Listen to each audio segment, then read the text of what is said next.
हम लोग प्रश्नावली 3.4 का प्रश्न क्रमांक 2 का तीसरा प्रश्न कर रहे हैं, जिसमें दिया गया है 2 अंकों की संख्या के अंकों का योग 9 है। इस संख्या का 9 गुना संख्या के अंकों को पलटने से बनी संख्या का 2 गुना है, वह संख्या ज्ञात कीजिए। तो जब भी हमसे संख्या ज्ञात करने के लिए कहा जाता है तो हम संख्या को थोड़ा सा समझ लेते हैं। सबसे पहले इसके लिए हम रफ का इस्तेमाल कर लेते हैं। संख्या जैसे 26, 36, 37, 38 कुछ भी हो, लेकिन हमें प्रश्न में लिखा है 2 अंकों की संख्या, तो यहाँ पर हमें 2 अंक ही लेना है। अगर हम इस तरीके से ले लें, यदि 103 तो यहाँ पर 3 अंक हो जाते हैं। तो 3 अंकों वाली संख्या नहीं लेनी है, हमें यहाँ से 2 अंकों वाली संख्या लेनी है, यानी 10 से 99 के बीच में हमें संख्या ज्ञात करनी है। अब आपको ध्यान से समझना है, जब भी आपसे 2 अंकों वाली संख्या के अंकों का योग कहा है तो 2 अंकों वाली संख्या में एक तो इकाई का अंक होता है और दूसरा दहाई का अंक होता है, लेकिन हमें दुविधा ये है कि हमें दोनों ही पता नहीं है। तो और आखिरी में उन्होंने क्वेश्चन में लिख दिया है कि वह संख्या ज्ञात कीजिए। तो ऐसी स्थिति में हमें संख्या ज्ञात करनी है, तो हमें संख्या के लिए हमें संख्या का इकाई अंक और दहाई अंक पता होना चाहिए, लेकिन हमें पता नहीं है। तो हम मान लेते हैं इकाई का अंक x है और दहाई का अंक क्या है, y है। तो इस हिसाब से संख्या का फॉर्मूला भी आपको याद रखना है। संख्या का फॉर्मूला जो होता है वो होता है 10 गुणित दहाई का अंक प्लस इकाई का अंक। ये आपको संख्या का फॉर्मूला भी याद रखना है। तो चलिए सबसे पहले आपको स्टार्ट कैसे करना है ये देख लेते हैं। जैसे ही ये क्वेश्चन एग्जाम में आता है तो सबसे पहले आपको आखिरी में पढ़ना है क्या लिखा है। आखिरी में लिखा है वह संख्या ज्ञात कीजिए। तो संख्या आपको कौन सी ज्ञात करना है, 2 अंकों की। तो हम इसके लिए मान लेते हैं इकाई का अंक x है और दहाई का अंक y है। तो चलिए सबसे पहले हम यही लिख लेते हैं। तो यहाँ पर इकाई का अंक आप लोगों को मान लेना है x और दहाई का अंक क्या मान लेना है, y। तो संख्या क्या होगी, तो संख्या का फॉर्मूला आपको लगा देना है। संख्या का सूत्र होता है 10 गुणित दहाई का अंक प्लस इकाई का अंक। तो यहाँ पर हम 10 ज्यों का त्यों लिख लेते हैं। हमने दहाई का अंक माना हुआ है y, तो यहाँ पर हो जाएगा y, 10 y। 10 का गुणा y में होगा तो 10 y, प्लस लगा है तो आपको प्लस लगा देना है। और इकाई का अंक कितना है, x, तो यहाँ पर आपको लिख देना है x। तो हमारी संख्या जो बनी हुई है वो कितनी है, 10 y प्लस x। ये हमने संख्या बना ली। अब हम प्रश्नानुसार चलेंगे और इसको सॉल्व करेंगे। तो चलिए प्रश्न पर चलते हैं। प्रश्न में लिखा है 2 अंकों की संख्या के अंकों का योग 9 है। ये सबसे प्रथम जो बात कही गई है वो ये है 2 अंकों की संख्या के अंकों का योग 9 है। तो प्रश्नानुसार हम लिखेंगे, यहाँ पर सबसे पहले हम लिखेंगे प्रश्नानुसार, और यहाँ पर हमें दिया गया है फर्स्ट शर्त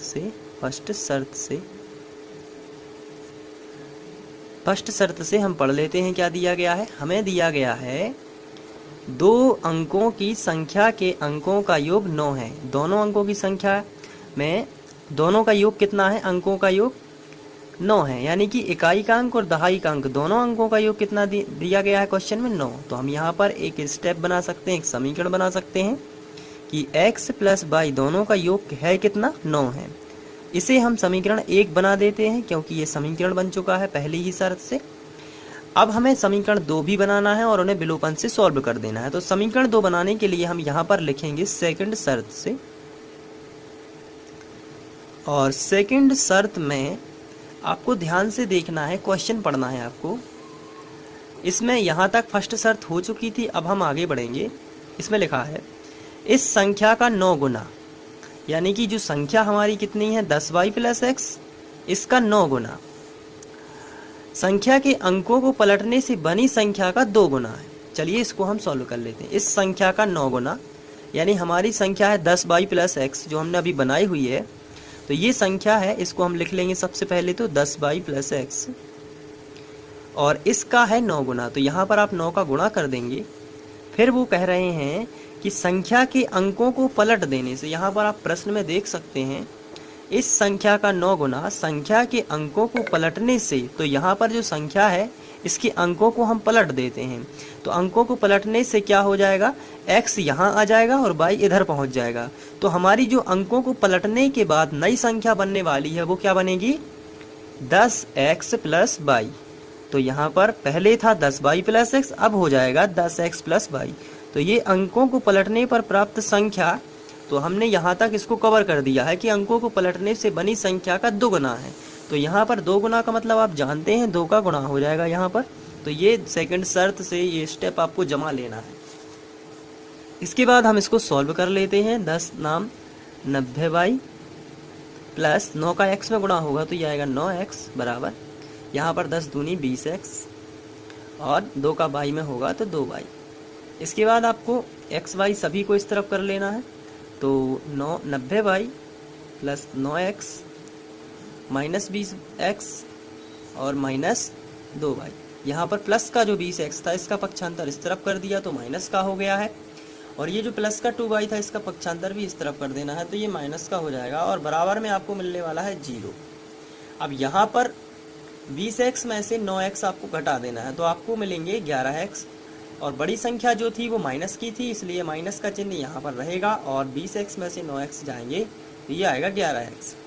यहाँ पर आपको 90y दिया हुआ है लेकिन यहाँ पर आपको 2y दिया गया है, तो आप 90 में से जब 2 घटाएंगे तो 88 आएगा, और वो भी पॉजिटिव यानी प्लस का आएगा, क्योंकि यहाँ पर हमारी जो बड़ी संख्या थी वो प्लस की थी। बराबर में आएगा 0। आप यहाँ से 11 से डिवाइड कर सकते हैं तो आएगा, सबसे पहले तो ये माइनस आगे लगा है तो इसको हम हटाएंगे तो माइनस से गुणा करेंगे, तो ऋण चिन्ह से गुणा करेंगे तो ये माइनस यहाँ से हट जाएगा, माइनस बन जाएगा प्लस, जबकि प्लस बन जाएगा माइनस। तो यहाँ पर आएगा 11x और ये प्लस का है तो ये माइनस का हो जाएगा, और यहाँ पर आएगा 88y बराबर 0। यहाँ पर ऋण से गुणा किया हुआ है तो आप यहाँ पर लिख सकते हो ऋण चिन्ह से गुणा, चिन्ह से गुणा करने पर।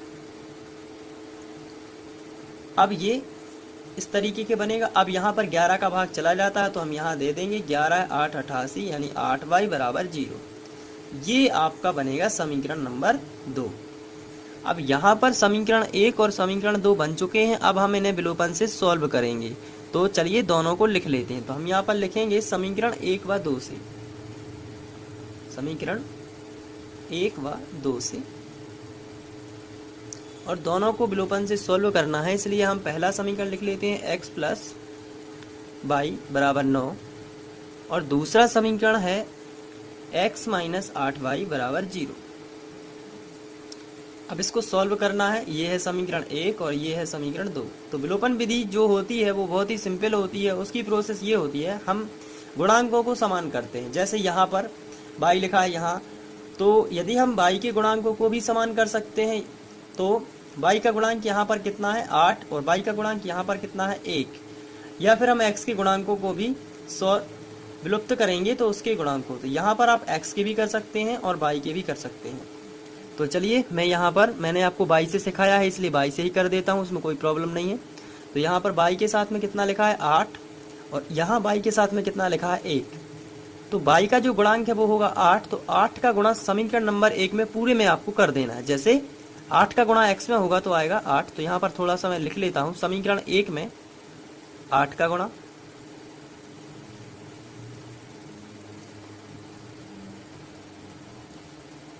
तथा समीकरण 2 में 1 से गुणा करने पर, 1 से गुणा करने पर, तो ये आपको लिखना पड़ेगा एग्जाम में। चलिए 8 से कर देते हैं। 8 का गुणा x में होगा तो कितना आएगा 8x, तो यहाँ पर हम लिख देते हैं 8x। 8 का गुणा y में करेंगे तो आएगा 8y बराबर, 8 का गुणा 9 में कर देंगे तो 8 नाम 72 होता है, यहाँ 72। ये एक नया समीकरण है इसलिए हम इसको समीकरण 3 नाम दे सकते हैं। 1 का गुणा इसमें करेंगे तो ये ज्यों का त्यों आएगा, तो x माइनस 8y बराबर 0। आप चाहें तो x का गुणांक में आप केवल यहाँ पर घटा सकते थे, लेकिन चूंकि मैंने y से आपको बताया तो y से भी कर सकते हैं, उसमें कोई प्रॉब्लम नहीं है। अब यहाँ हम समीकरण 4 बना सकते हैं इसको। अब इसके बाद आपको क्या करना है कि यहाँ जो है असमान चिन्हों में विलोपन विधि का नियम है, असमान चिन्हों में जोड़ने पर होता है और समान चिन्हों में घटाने पर। यहाँ आप देख रहे हैं यहाँ पर असमान चिन्ह है, तो हम जो अपना नियम लगाएंगे असमान चिन्हों में आपको याद रखना है जोड़ने पर, और समान चिन्हों में घटाने पर। हमें y के ही चिन्ह देखना है, केवल असमान चिन्ह है दोनों के, इसलिए हम क्या लिखेंगे जोड़ने पर, और जोड़ने पर में कोई भी चिन्ह नहीं बदलते हैं, जबकि घटाने में हम चिन्ह बदल देते हैं। तो चलिए ये कैंसिल आउट हो जाएंगे। यहाँ पर 8 और 1 मिल जाएगा 9x, और यहाँ पर है 72। इसको आगे सॉल्व आउट करेंगे तो चलिए 9x बराबर 72 को आगे सॉल्व करते हैं। तो हमें मिला था 9x बराबर 72, इसको हम x बराबर निकालेंगे 72 और गुणा वाली संख्या जो है वो बटे में आ जाएगी, तो यहाँ पर 9, तो ये 8 बार कैंसिल हो जाएगा, 9 8 72, तो x का मान कितना आ जाएगा 8। x का मान हम समीकरण 1 में रखते हैं, ये विलोपन विधि का नियम है तो हम रख देते हैं x का मान समीकरण 1 में रखने पर, चलिए समीकरण 1 जो है उसको देख लेते हैं। समीकरण 1 है x प्लस वाई बराबर 9। यहाँ से x का मान आप रख सकते हैं, x की जगह पर 8 रख देना है आपको, प्लस वाई बराबर 9।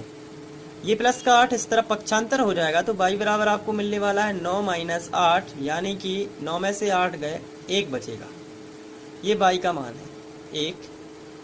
अब इसके बाद हमने इकाई और दहाई की जो अंक माने थे उसी हिसाब से हम लिखेंगे। आता है इकाई का अंक जो माना था हमने वो कितना माना था x।